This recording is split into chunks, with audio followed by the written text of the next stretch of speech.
Welcome to the Whiskey and Wisdom Podcast, coming to you from the Cargo District Recording Studios in Wilmington, North Carolina, where we discuss the most fascinating topics of life. I'm Tyler Yaw with my co-host, Chris Kellum, and each week we interview a special guest to learn how they acquired their wisdom over a glass of whiskey.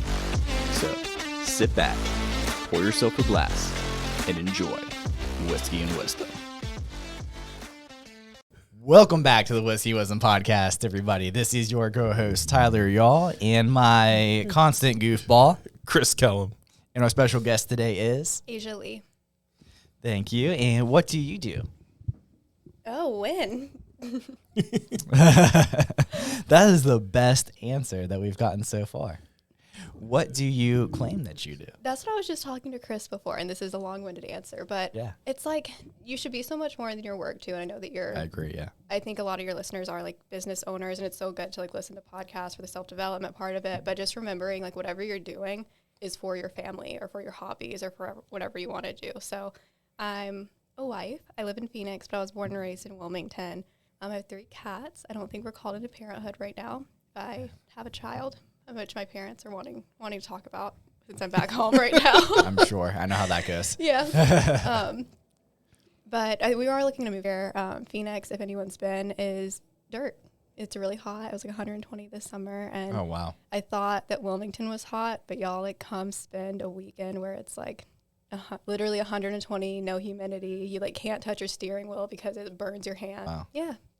And like we have pools, but like there's no beach. I'm not used to being landlocked either. So there's people that love not having humidity out there, though. Is that a benefit? I think it's good for some people. Like we have friends out there that have chronic pain. Mm-hmm. What's that disease that Selena Gomez has? Like the... Oh. I have no idea. I don't know. Like some of her friends have like chronic pain, and it's really good. Like the heat and the dryness is good for their like joint pain. Mm-hmm. It's like been it's rough on skin, but I know why the climate, like God mouths at first, we're like, this is Satan's armpit. Like why does this climate even exist? But it is really good for like some people's issues. By trade, I have a marketing agency. I like to focus on PR, but it's just kind of turned into whatever digital marketing, that whatever encompasses that. Like I started with one client and I realized that I much rather work with people who I enjoy. So a lot of the times when I meet a new person who's needing like social media help or PR help or graphic design help, as long as I get along with them well and I feel like I can truly help them. It's like, let's make you a customized package that works for your needs. I mean, I focus on like monetizing and like helping companies make whatever they're trying to do profitable too. So like with the resources that I have and like the contractors and the team that I have, if I'm able to help you, then I'll be honest and like make you a customized package there. Oh, nice. Yeah, but I just don't want to work with like buttholes or like people who aren't going to listen. Like you're hiring a specialist. So like if you don't want them to like be creative and like actually use things that have worked historically, then just hire a part-time virtual assistant. Yeah, true. Interesting. I agree. But before we go super deep into your story of how you ended up in Phoenix and potentially not in Phoenix anymore, we are currently, because Aysia doesn't drink, and I'm actually really tired because of the holiday season, we're drinking some energy drinks.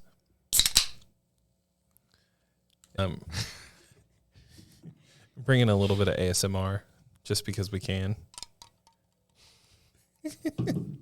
Ghost energy. And this is a Strabango margarita or a margarita, if you say it how Max does. And it's just a lot of energy. It tastes like a strawberry margarita. When you drink it cold, it really tastes like one. Yeah. It'll get you in trouble. Like a heart attack trouble. Oh, yeah. Cheers. Yeah, in the past year, I've had like 2 or 3 drinks. I stopped for Chris's wife's 30th birthday party because our co-host Chris Kellum peer pressured me and my husband. And yeah, and that's when I was like, maybe I don't need to drink so much anymore. And I was already stopping. Like I had an unhealthy relationship before I was 21. Like I only drank to get drunk, and I didn't know that. I was just self-medicating, honestly, on like my parents getting separated, I think being far apart from God too. And I stopped drinking. But I mean, in the past, it's not like I have anything against it. Like my husband still drinks. My grandpa passed away recently, so I had like 2 beers, and Sam Adams and Budweiser in honor for him. And I was like craving a Guinness the other day. So I think if you're able to do it in a healthy way, in moderation, I just couldn't. Like if I like feel it a little bit, I'm like, okay, like let's just go ahead and do 10 more. So I'm like, it's just healthier for me to not do anything at all. I applaud you for understanding that balance.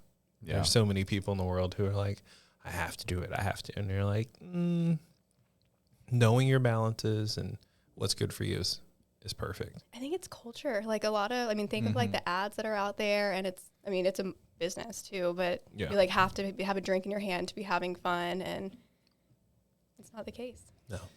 Yeah. They, as in Congress, back in like, I think the 60s, if I'm not mistaken, they were trying to outlaw any liquor advertising on TV around the same time that they got rid of all of the cigarette ads and everything. Mm-hmm.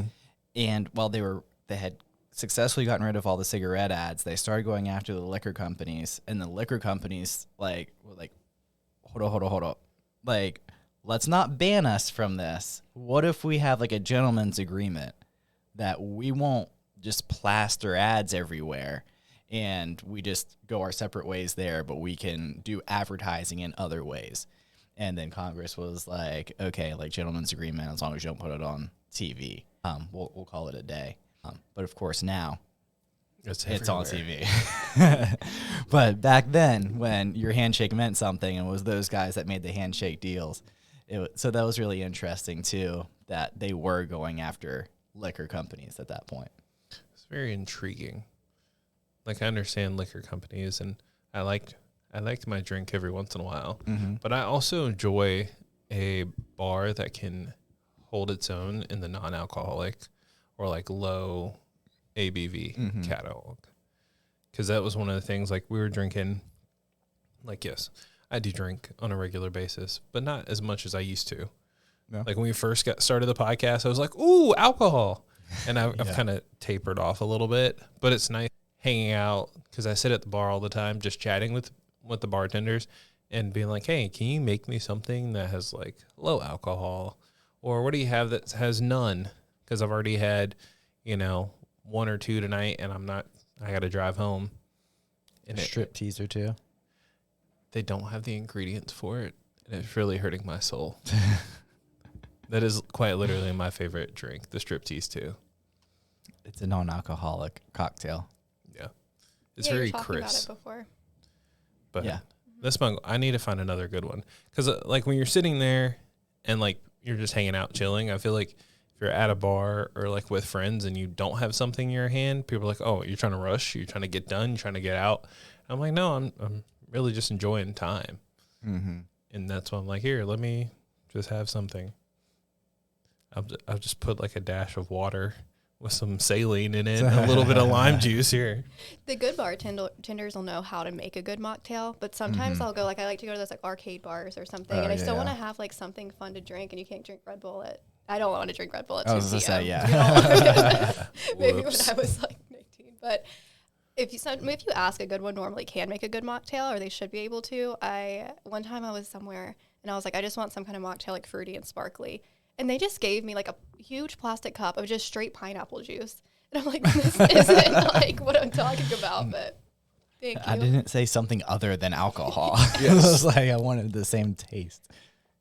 Which is sad, because you can do pineapple juice, a little bit of sparkling water, and like, adjust it with a little saline or something like that. Cranberry juice. That's a good one. Yeah. People just get lazy. And that's unfortunately why I don't go to dive bars. Because they're like, okay, here you go. We did that when we moved to our neighborhood too. Like, we're like, hey, I want to find a local bar. And we showed up to one that's like not even 2 streets from our house. And I walked in, I'm like, hey, okay, I mean, it's not my vibe, but let's see what you got to drink. Like, hey, that flavored drink liquor up there, you make me something. And the girl's like, oh, well, I just mix it with Sprite. Do you want that? And I was like, This is not the Starling. Well, it was before the Starling opened too. So that's why I was like, yeah, this isn't going to work out. We have beer on draft and we mix our liquor with Coke products. Well, they don't even have beer on draft. It's like, here's a can. Say, yeah. It's like Here's your lips. bottle. It's sad because you make more money on draft, but it costs more to install it. But we're going to skip over from drinking because me and Aysia have spent many a nights drinking together. And we're going to talk about things outside of. Trust me, we're all over the place. So I'm going to go forward, then go backwards. Do you ever do that, like when you're doing marketing for people? Do what? Like say, hey, you said something really silly here, so I'm going to edit it and make you look a lot better. Yeah, they're like we were talking about before the podcast started, everyone's attention span's so low now. So say you have, I'm trying to not, I'll shut out my clients when they're cool for sure, but I don't want to shut out my clients for like, this is what she does terribly. But if you get like a 10-minute long video, okay, like we need to probably cut that into like 30 seconds to make it optimized for social media. But then if you have a client that's like, no, everything I said was important and you need to do the whole thing. And it also needs to get good reach and good engagement. Like it's just not possible. So it kind of goes back to, do you want to listen to who you hired or do you want to do what you think is going to work? So yeah, I mean, you always have to. And people who are even like aware and like know all of those things too, they should expect to get cut out. And that's what, like, I feel like B-roll's so good now, or even lifestyle footage on social media. Like, that's easy to cut up the audio without knowing that it's really cut up. So, yeah, I feel like you always have to. Or just, like, words that don't matter, like, they, that. It's very intriguing. I think we're going to, at some point, we'll do, like, a on-location episode again. I think we should get more B-roll. I did it when I went River Landing with some of the shorter form stuff. I saw that. Yeah, you saw Larry kind of hitting balls and stuff and overlaid it on top of our actual podcast. He's getting fancy. Check out our YouTube. Yeah. It's YouTube plug. I mean, we're getting bigger and better. So, like, we started, we just hit 100 episodes. And, like, almost every 25 episodes, we add something different. So we tried TikTok a little while ago. It's noticeable to the listeners. Every episode we do something different. Oh, well, true. One of these days, I keep telling Tyler, I'm like, I'm going to actually mark spots in the floor so we can know where this goes every time we come in. Yeah. Yeah, and I'll try not to, because I rearrange the studio every couple of months. Yes, he does. So you'll have to come back again. And it'll look different again. Yeah, we'll have a whole nother episode of just messing around. I thought about that on the way here, though. You kind of have to give yourself space to change. So that's okay. I mean, it's not really like you're going back. You're like going forward, making good changes. I feel like there's a happy medium. I think I do it a little too much. There's always something about improving, but there's something about improving every single episode that you can't get into like an actual workflow. You have to see what the results are going to be of your last change before you go and change again. Right. That's why I try to tell him. Give it a month. We don't make any big, like I said, we don't make any big changes every like 25 episodes. So that gives us a good like 3 or 4 months to see if that's working. And then I'm just like, oh, I wonder if this will help my workflow more. So I try something new almost every single time to see if it helps the workflow. But really, I haven't gotten into any type of flow because I keep changing something. So I'll eventually get over it.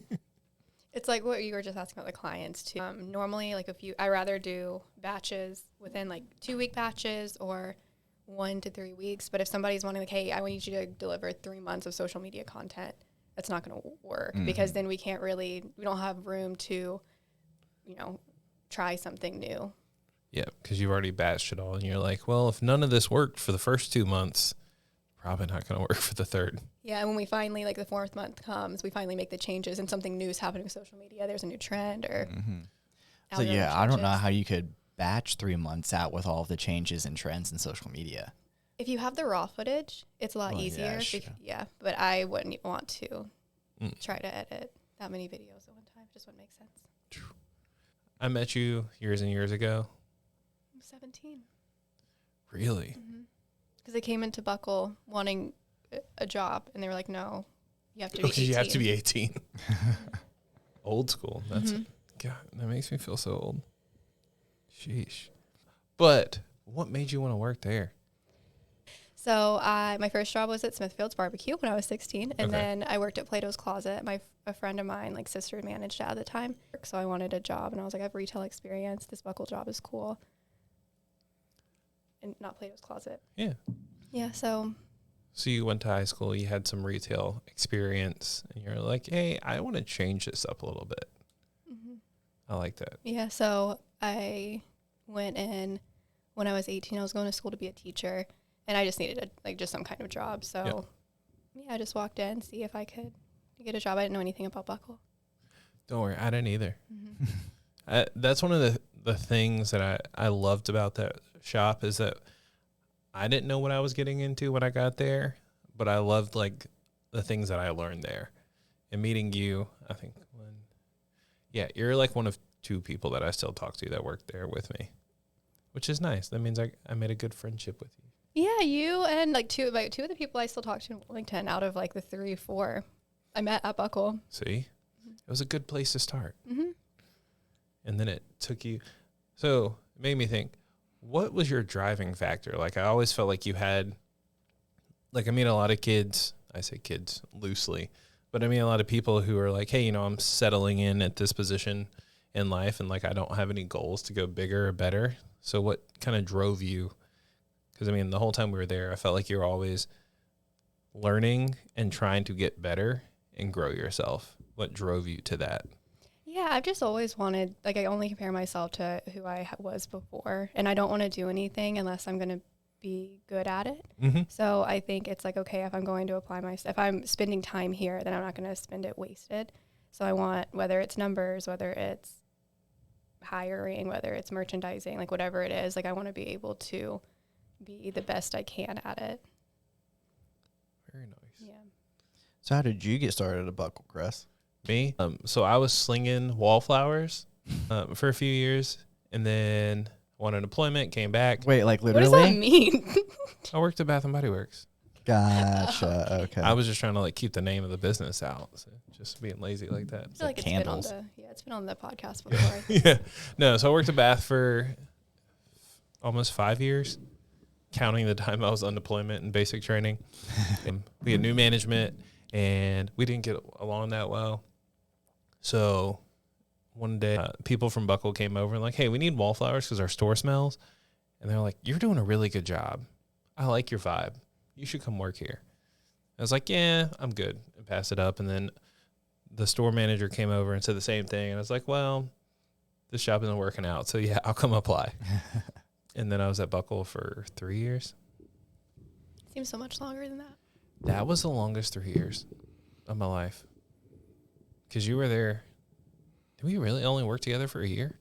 Yeah, that doesn't seem right. Yeah. Well, That's then you kind of worked how it there. always feels, because like that's the same with us too. Well, both of y'all worked with me, and then you left, and then came back, and then went to other places, bigger and better. Yeah. See? So then it leads me to my next fun question. What led you back to Christ? Oh, is that how you looped around? Well, no. So, yes, this is how I loop back around. Yeah. But because I know how we were when we worked together and after all of our silliness and our shenanigans, like was it the being a manager and moving away from home, or is it like finding your husband, which I always forget. Never mind. Yeah, we have a lot of questions. We can go through all the things, Chris. I just We're didn't gonna expect. plan I thought you were going to ask about Buckle again. I'm like, I love talking about Jesus. I just didn't know Jesus was.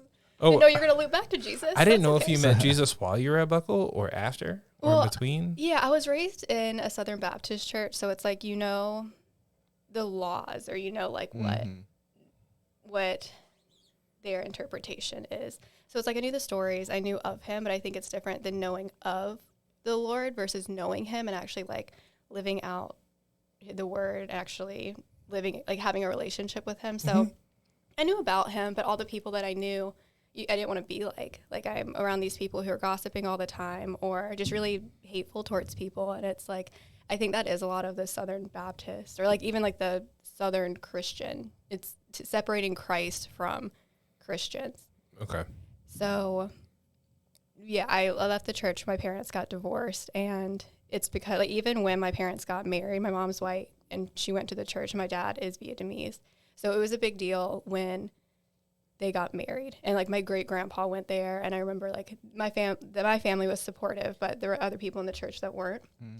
And so there was always that, like I was the only not like white person there. So that's not what heaven looks like either. and Jesus was Jewish and definitely brown. Right. I know that feeling. Yeah. So as I got older, it was like in high school, my parents got separated, and my mom just stopped taking us to church. So that's when we stopped going to church. And I just like didn't care. I'm like, this doesn't mean anything to me. Like, I know the stories. This is great that this works for some people, but like, I don't care. Like, I didn't really know what living a Christian lifestyle was, rather than just like Sundays and Wednesday nights. Cause it's like, why are we going to church on Sunday, learning this message that is so boring? And then we're going home and drinking and my parents fighting and talking bad about other people. So yeah, you met me when I was definitely like idolizing the people that I was dating or abusing like alcohol, just living life, just doing whatever I wanted to at like 18, 20. And it's not like all of it was bad. Like, I still was able to like develop, but I just wasn't focusing on, I didn't have like what's the reason? Like, why, if you're going to be a good person, it's like, okay, where do your morals come from? It's not just like an internal compass of like just be happy and this is going to work. It's like, oh, just be a good person. But like, if you don't have something to look on and like, hey, what is a good person? What is like, where's your goal? Where are your goals coming from? So I left Buckle, and I didn't really, I also like my testimony. I was just living in the world for sure. And what was happening is like, I got super depressed. Like, all these things that I was chasing, the drinking, the temporary relationships, the buying the things, like all these things aren't going to like truly bring you happiness. So, and I'd always been around Christians who were like blindly following, like actually didn't like, even if the church wants you to ask questions, I think just some people don't feel comfortable asking questions. It's like Satan wants us to feel isolated. Satan wants us to feel like we can't be, we're alone. Like, we're the only ones wondering like, hey, did these things really happen? Like, so I just kind of I didn't have a church to go to. So I just started doing like research online. I think starting with the Bible is really daunting, especially when it's like you're used to King James Version or like a really monotone pastor. So I just started searching. I know the history is what really got me. It's like, hey, is even what's in this book true? Like, it's so old. So like, how do we know that it's a real thing? So I just started like looking up the questions I had, like, hey, like, who were these authors? Were they real people? And like, what I found was that the facts and evidence in the Bible are also accounted for in resources that aren't technically like Christian or like technically biblical. So why would like man wouldn't make this thing? Because it is so like, if it's so restricting, it's not like this was just a fun thing to write or just such like a happy story or like a lullaby. Like, this is like, there's really messed up things in there. So it's, why has this been around for so long? And I think it's even like with your relationship with your spouse or relationship with a friend, if you have questions, you're not going to look for those answers outside of that person. So I just like leaned more into him. And it's like, hey, if you're even real, then show me these things. And then it's like, oh crap, you actually answered these things. So now I got to start changing my life. All right, welcome back, everyone. Thanks for just a short ad break. Small little intermission there. This episode is brought to you by Cargo District Studios.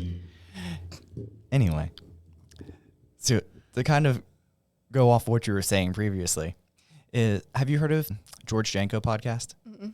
So he's actually a Syrian, and he was impulsive with the Paul brothers. Yeah. And the way that he started his own podcast was, I think it was Jake Paul was really ragging on the Christian faith.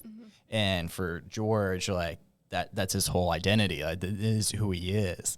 And just like us, just kind of trying to live as close to the life of Jesus as possible as we can in a human body. And he was kind of fighting back against that. And he was like, man, like, this is crap. Like, you need to stop. And just, it was amazing to see someone who was with a Jake Paul who's making a ton of money at social media. Like, George was probably doing all the things that he ever wanted to do. And then to just step out straight on faith, saying, hey, you know what? This is right. This is wrong. Just going for it. And then hearing his podcast and the different things that you just talked about and how important it is to ask questions about faith. So if you're not asking those questions, do you really have faith, or is it just a blind following? Mm-hmm. And I think exactly what you said, I think that's where a lot of Christians get in trouble. It's just that blind following of whatever the human pastor is saying on there and going with it, as opposed to asking more questions, because naturally when you ask more questions about Christ or about God, you will eventually fall into the word or hear other people's viewpoints and perspectives of it. And I think that does make you a stronger Christian as well. Right. And you shouldn't be blindly following. And like the Lord doesn't want us to just like listen without knowing the real reason why behind it too. So I think it's good to also like self-evaluate. Like I don't want to be following anything that's fake. So like if I do come across a scripture that I don't like it's like not nice towards women, or it's like, why is there rape here? Or why are there these things here? So like leaning into it and like actually like searching like, hey, like we need to give ourselves room to grow with whatever that means. Like I have a friend that is Mormon, and I don't know if you guys know anything about the faith. I want to one day, maybe we can do this together. I want to one day do a documentary just like really talking about like what it teaches and what suppression and what like information goes on around there, because it's just so interesting. And like it isn't a place to ask questions. It isn't a place to know the whys behind it. It's blindly follow like the prophet, blindly follow what leadership is telling you. And when I started like researching more about it, because I loved her, I love our friendship.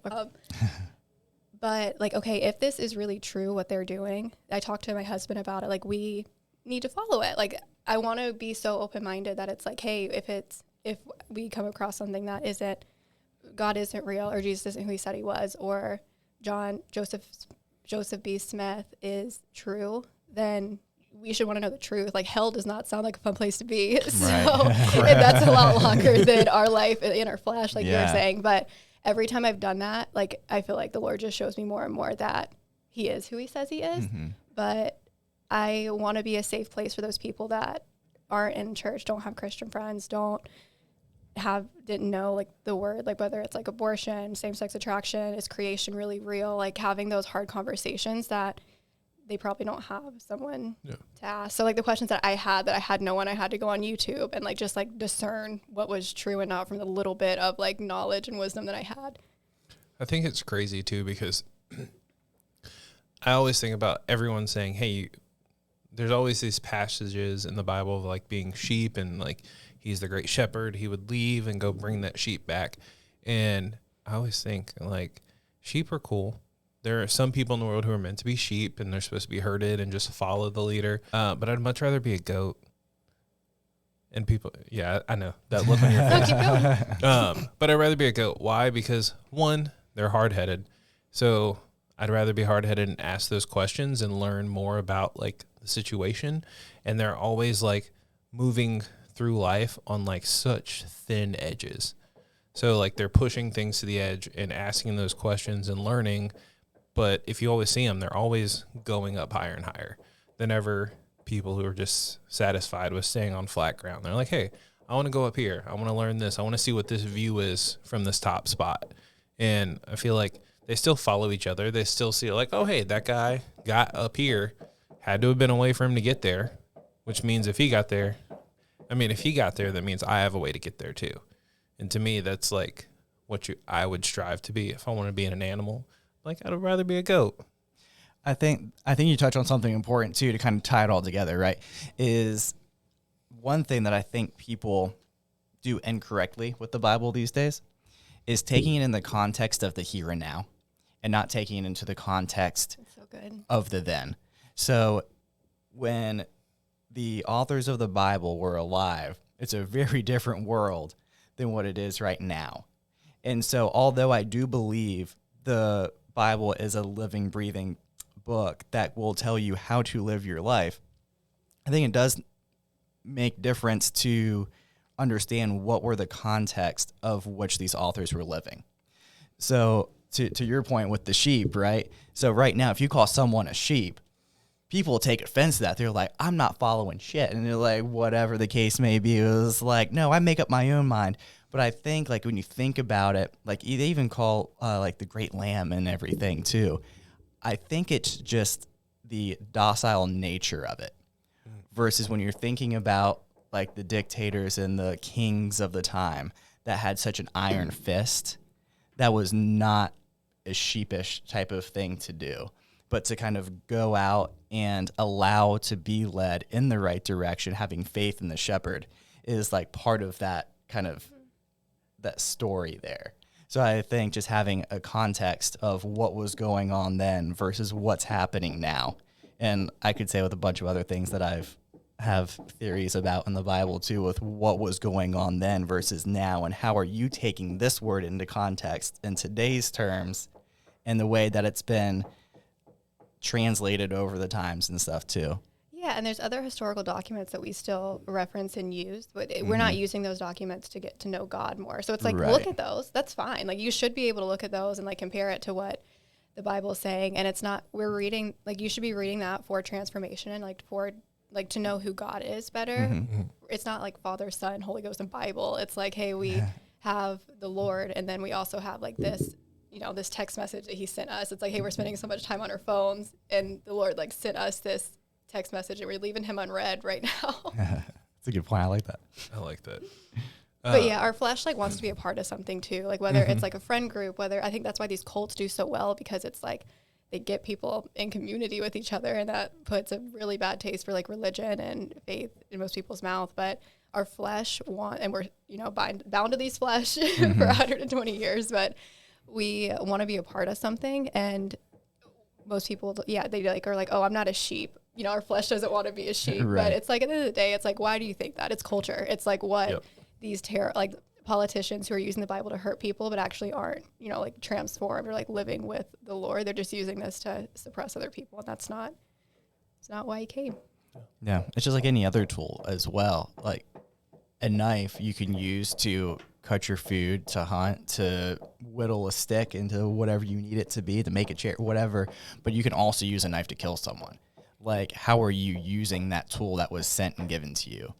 And I think you can use that with almost anything. That's so good. Yeah. Because, like, to your point, I've seen the Bible weaponized way too many times. And quite honestly, I think that's using the Lord's name in vain as opposed to using any curse word.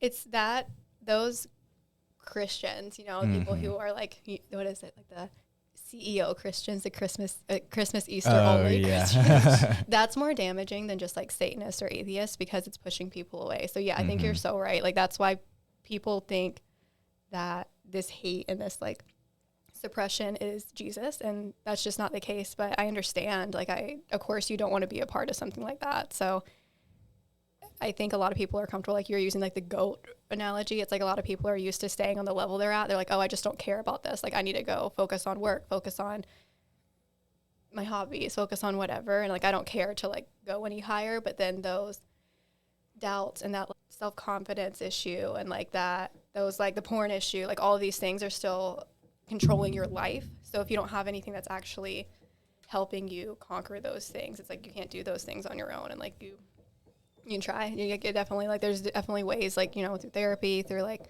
self-development, through all those things, like what's actually going to like free you from the chains. Yep.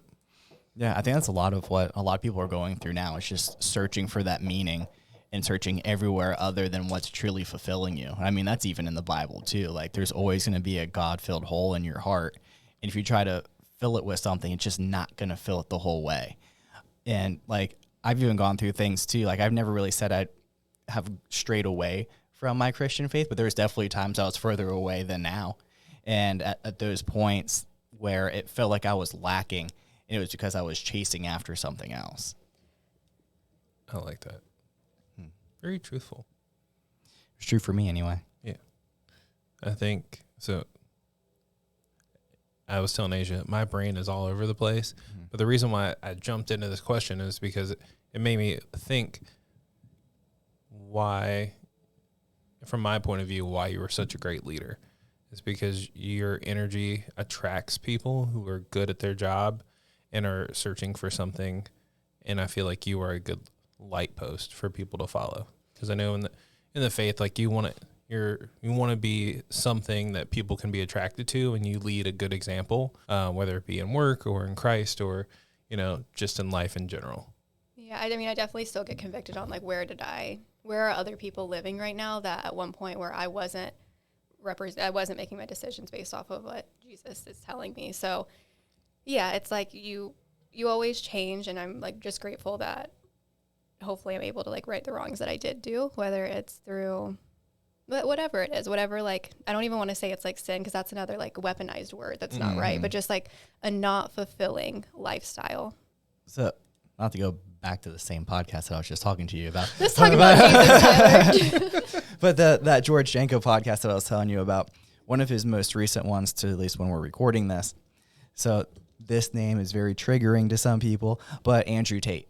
So people hear that. I know. Get out of here. He's Muslim now, right? What's that? He's Muslim now, isn't he? So that's what I was wondering too, but listening to it, like, he has read the Quran from start to finish, and he's read most of the Bible. So he is a religious man. I'm not sure where he falls along the spectrum of it, but the reason why I bring up this podcast in particular, George Janko and Andrew Tate, is I've never seen someone question Andrew in the way that George did, coming from the full faith in Christ background. And that was a really interesting conversation to hear someone like an Andrew Tate and a George Janko get together and have these open conversations where there was no holds barred. They could really go in, and where some of the things might kind of align together and some of them don't.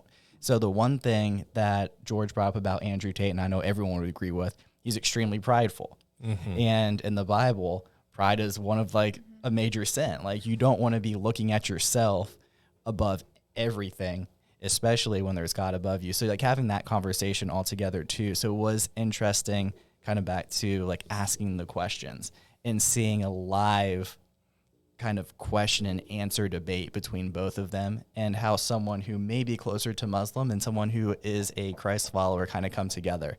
So I thought that was really interesting. And if for someone who wanted to see what that looked like in a very short, like, attention span type of way, I think that might be like a good starting point to hear someone that most people don't agree with, or a lot of what they don't agree with, to someone who is a true Christ follower and who puts it out there.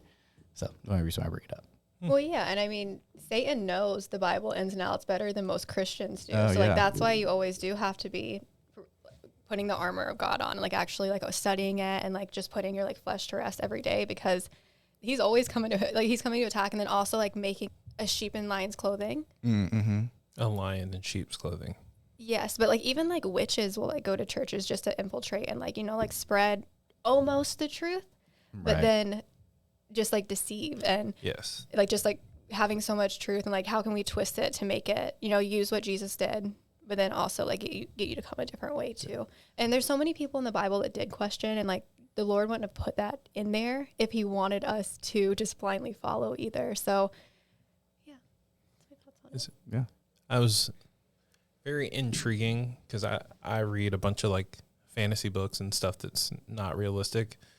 But I was reading one, and I listened to this podcast, and it's always interesting to see the correlation between like real life and what they put in fantasy books. And this series, the Empyrean series, they just dropped a new book, and I was like reading through it, and they're like, these people are training all these people to be warriors and fighting this great cause, but they keep doing this crazy amount of editing for what they allow the people, like the kids in school, to learn. And they're like, and then they like to turn what they think they saw against them. Like, they had a quote where it's like, hey, this, and this happened. And the guy teaching the class was like, but did it? What if it said this? And he knew exactly what it said because he had it in front of him. But as soon as the papers left the kids' hands, the kids were like, wait, did it really say that? So like to your point is, that's what people are doing in politics, like high up in the world. They're taking, like, obviously they know a lot. They've been through a lot, and they're just taking that little bit and twisting it. So it sounds right. They probably changed like 2 words. And so it sounds even better. And because it sounds better, you're like, Or not getting the context, not getting like, who are they talking to? Why are they saying this? Not like, hey, they said women can't speak, so that means women can't speak at all. It's like, no, actually it's because they weren't allowed to go to school, and it's because they all these other reasons. So it's like, no, you're not going to listen to whether it's a woman or a man. You're not going to listen to anyone who's not educated on a topic, teaching a topic. Yeah. It's like they asked a question and they got the answer to that question. Nothing else is written. Like, they could have asked other stuff, and that was just the question that was asked. It's funny you bring that one up too, 'cause I actually got kicked out of a church for bringing that up. Of course you did. Yeah. What made you bring it up, Tyler? Well, no, they were like, yeah, see, this is why women can't like be in a leadership position. This is why women can't do this. And I was like, first of all, the passage that you said, it literally says, however, after where you stopped reading it. I was like, so I want to continue reading the sentence. I was like, and on top of that, if we go into the context of the time and going through it, like, if that's how you really feel, I don't think you belong here. Rather than like, just like actually decide, like coming alongside you and saying like, hey, let's figure this out together. I don't agree with you, but let's get the right answer and like. Right. Yeah. And so like the one thing that I was at least proud about myself is understanding like, okay, I don't agree with like this church, obviously, but I didn't turn my back on Christ because I realized these were people that had an agenda outside of the book of the Bible. And so it was like, okay, I've been to plenty of other churches that wanted you to ask questions. So the church I was at prior to that, before I moved, the one thing that I really loved about it is before you could become baptized, you had to go to other different religions. So I went to a Jewish synagogue. I had to go to a mosque. I went to people that come to your house, knock on your door. Mormons. It's the Mormons and Jehovah's Witness. Yeah, so you had to go to other types of different Christian. I had to go to a Catholic church. That's so and cool. stuff too. Yeah, so it was really neat going through, and I learned so much. I still have friends that I met at those different locations too. So it was really neat. So I was super glad and very lucky that I had that first version of Christ come to me that like wanted you to ask questions and wanted to have you experience other things. They're like, you don't know if you want to be baptized until you actually like figure out if you want to be baptized or not. And that's what you wanted to accept in your heart. So like that was really neat too. Wow, that's so cool that most churches aren't going to want you to do that. And you have to be really strong in your faith and like know the word. Like even with like we were talking about like Muslim, like there's so much in there that is correct, but it's just like just not enough. And it's interesting is like, hey, they don't think Jesus is Lord, but in the Quran it says like listen to the Gospels, and it's like, okay, your Gospel and your Quran like aren't going hand in hand. So we weren't going to pull up the Bible today, but in Genesis 6 we weren't. No. I was expecting you to. No, I wasn't planning on doing it, but I think this is so interesting. So have you all heard of the Nephilim before? Yeah. So what's your understanding and what's your knowledge of the Nephilim? So not a lot of, I wouldn't say I'm an expert by any means. I just know like the existence of the two coming together to create the Nephilim type of thing. Like the fallen angels. Right, yeah. Yes. So this is giants. Supposedly. Yeah. So that's another translated word is like giant. And I feel like, so this is the story of like Noah's Ark too. And I feel like you always think of Noah's Ark being like, cartoon characters. This is like a nursery story almost. Like you can learn this when you're really young. So when those foundations are set, how often do we really go back? Like we always want the next thing. Mm-hmm. Do we always want to go back and really learn this? But this is what I'm learning and like going through right now. So I wanted to share it with you since you brought up fantasy, because my husband also loves reading Warhammer books. Yes. Mm-hmm. And there's so many weird things that come up where it's like, okay, mermaids, dinosaurs, giants, whatever it is. So let me find where this is, because I thought that this was really interesting. So this is Genesis 6. When human beings began to increase in the number on the earth and the daughters were born to them, the sons of God saw the daughters of humans were beautiful, and they married any of them they chose. Then the Lord said, my spirit will not contend with humans forever, for they are mortal. Their days will be 120 years. So also when people are like, hey, why are people living 700 years in the Bible? It's because like when we live for so long, we be doing stupid stuff. So God was like, you're capped out. Nope. 20 years. So that, we won't have to go this whole thing, because like scholars and like people who are way more educated with me on this like are always learning it. But sons of God are the fallen angels. Mm-hmm. So that's why, like, why would it, if it was humans and like it says daughters of humans and sons of God. So these are not humans that we're talking about here. This is cool. Like we're talking about stuff that just seems like mystery or like fantasy level stuff. So it talks about the sons of God came into the daughters of humans. So they had sex with the daughters of human. And that's where the Nephilim come from. And the Nephilim were on the earth in those days and also afterward when the sons of God went to the daughters of humans and had children by them. And they were the mighty men of their time. So when you think of mighty men, you think of Hercules, you think of like all of the Greek gods. So all of these other religions still like, it still talks about it in the Bible, but I think we have to start with like the milk and start with like the not as higher level stuff when you're younger, and like how often do people like go to the next level too and actually learn like, oh, we're talking about like, and it talks about like sinning against animals. So it's talking about like, this is where those half goat, half men come from and half horse, half men come from. I just think that's so interesting. To that point too, there's a new podcast I just found, and the latest series on it is called Dragons in the Bible. And it talks about the different translations and how it translates into dragons and stuff too. And I was like, I never thought of it that way, because when you read the Bible, it's not saying like there's a dragon with wings flying around, but when you take the translations, you're like, oh, that's really interesting. And like, how does it actually play into it? So if you're, and I've always heard that too, like one of the best like fantasy type of books that's real is the Bible. Like you have like the dragons, you have the Nephilim, you have all of these crazy things that are going on. You have these wars, you have concubines, you have all kinds of like, if you want the world's greatest like action-packed story, it's in the Bible. So much of it is derived from there anyway. And I want to like loop back around and like not go back to it or get stuck on it. But so the fallen angels like had all of these like children with these daughters of humans. And then they weren't able to be saved. Like they didn't have a spirit. They didn't have a soul. So like that's why the flood happened. So it was literally, it's not like Noah was this like super religious, like perfect person. It's like he was the only one not tainted. Like his bloodline was the only one that wasn't mixed in with these like fallen spirits. So that was interesting. It's like, hey, this wasn't like these people are bad and drinking all the time or voting Democrat, like a Republican or whatever. It was like, hey, no, these are like really, these aren't humans anymore. Like, we don't have to get into all of it. It's a whole nother podcast. It is a whole other podcast. So yeah, you could have a whole series of a podcast for that. Yeah. Rent out the cargo district to have a podcast, to start your own podcast. I'll just sit here and just ask the questions. Ask the questions. Just poke the bear and do ASMR randomly in between it. Make Tyler mad with moving the camera, moving the light. Tyler doesn't care that much. I'm just going to edit it one way anyway. AI does most of my work. Yes. You're going to drop in like pictures of like goat people and Nephilim. So I actually was going to. And did you like the chef that I put on your picture? Yes, I did. Did you see the reel from our 100th episode?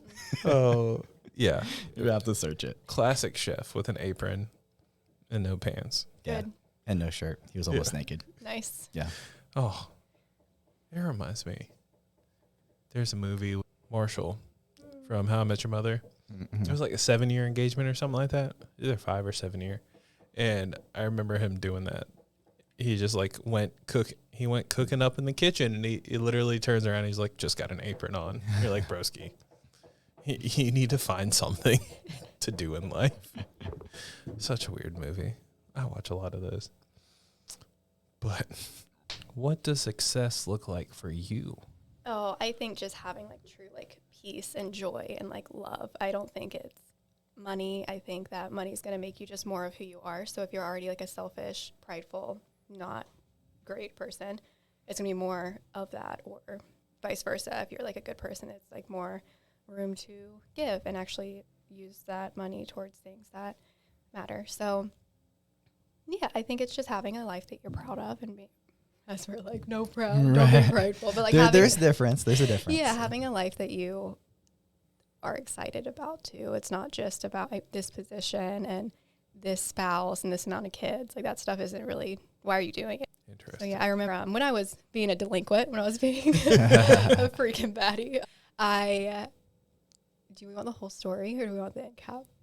Oh, let's go. Okay, it's pretty funny. I don't know if you know this. It's really funny. Okay, so I lived by myself for a little bit. Yeah. And I was being a delinquent. I was being bad. So I was just living up my bachelorette lifestyle. Living our best life. I live in a life. I don't know if it's the best life, but I was living the cultural best life, yes. So it was like, we were out one night. I was like drinking, and I was probably like 19 at this time. I should have been doing these things, but No. I won't call out what bouncer let me in at a local Wilmington bar. But yeah, I was just being bad, and I was out with my friends. I met a guy, and we got to my apartment that I live by myself at, and my brother was there. My brother, who was my little brother, who was like 17 at the time, and my family didn't know that I was thoughting around town. So I was like, okay, plans are changing a little bit. We were only gonna like play checkers at my house, obviously. Clearly. Yeah. What else? Chess is better. What else do you with strangers at 2 a.m.? So yeah. So I was like, oh, this checkers game is canceled. So what are we gonna do? My brother had his professional license at the time, so he's able to drive not after 9 and not with people who were drunk. And I was like, we're not staying here. So me and this, we're like, you know what? We're going to go to my grandma's house because we had to leave. And so I couldn't drive because I was drunk. And then the guy I was with also was drunk. So my brother was like, okay, I'll drive you, which is like, that's a good decision. Yeah. But it wasn't legal. So it was also military ball night. So we got pulled over, or they had like a check stop. Yeah. So my brother got in trouble for driving after hours. I got in trouble for being drunk underage, and so did the guy I was with. So anyway, like we go to my grandma's house, whatever, it was fine. Not my husband, in case anyone was wondering. So from the ticket, I had to go to whatever training it is. Mm-hmm. Oh, like alcohol abuse training. Yeah. Yeah. I'm definitely the youngest person in there. Like I was. And when I went, they make you fill out this questionnaire that's like, what does happiness look like to you? What do you see? How do you see yourself in 5 years? What's success look like? Wow. And I literally was just, even then I was like, I just want to be happy. You know, like I just want like to truly have joy. So I think that's more important. Like I think with those things, you actually are able to be like clear-minded to make the other decisions that are more tangible. So were you happy in 5 years from that decision? Oh, I think that's great now. I think it might be. Yeah. I don't know. How old are you? I'm 26. It's close. But you're Yeah, close so to it's it, pretty yeah. close. Yeah, I would say. Okay. So, yeah. So you had growth from a bad situation. You turned it and you learned from it. I feel like that's what should happen in general. Like in life, like people do bad things. And it's like, there's some bad stuff you can't come back from. But a lot of times we make poor decisions. And as long as you learn from it, it's not really a poor decision. Like, it's just a learning opportunity. Right. Most things you can't. I mean, unless you like cut off a limb or something. Like most things you can come back from. Like it might not be fun coming back from it, but Right. Yeah. or like might not be an easy road. Yeah, you got to face the music sometimes. If you're running from something, you eventually have to go down that same road with some people that you probably didn't want to see again. But Every action has a consequence. yeah, I tell my son that all the time.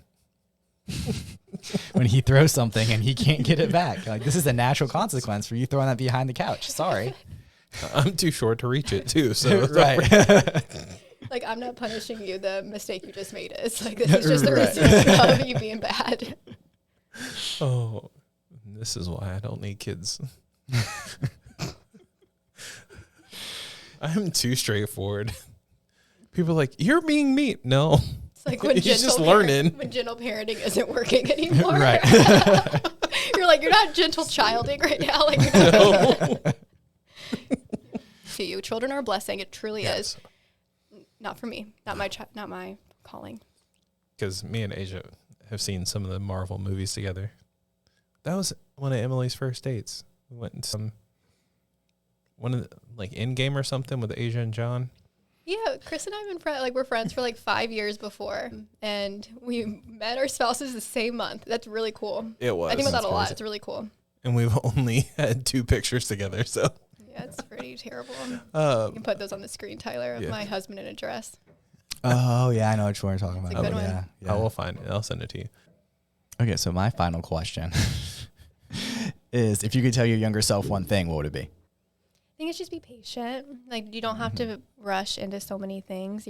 It's okay to be happy where you are and like find find the goodness in the season that you're in right now. Like, I just know, like, when I was living in Wilmington, when I was living in Charleston, I was just so ready to move again. And I like missed out on so many opportunities and so many like relationships, so many people that could have impacted me and I could have impacted, but I was just so busy worrying about what was next. And I mean, that's all the time. Like when we're in high school, you're ready to graduate college. When you're ready to college, you're ready to get married. Like, and you can't actually like enjoy the trip there too.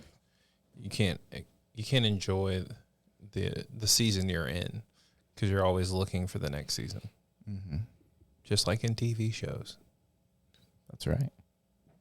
If you know that the show's going to end in season 8, you're like, okay, what's going to happen next season? And I'm also sad that TV shows nowadays on Netflix only have like 8 episodes. That pisses me off. So stupid. Maybe patient. I'm not. Next season's coming. Maybe.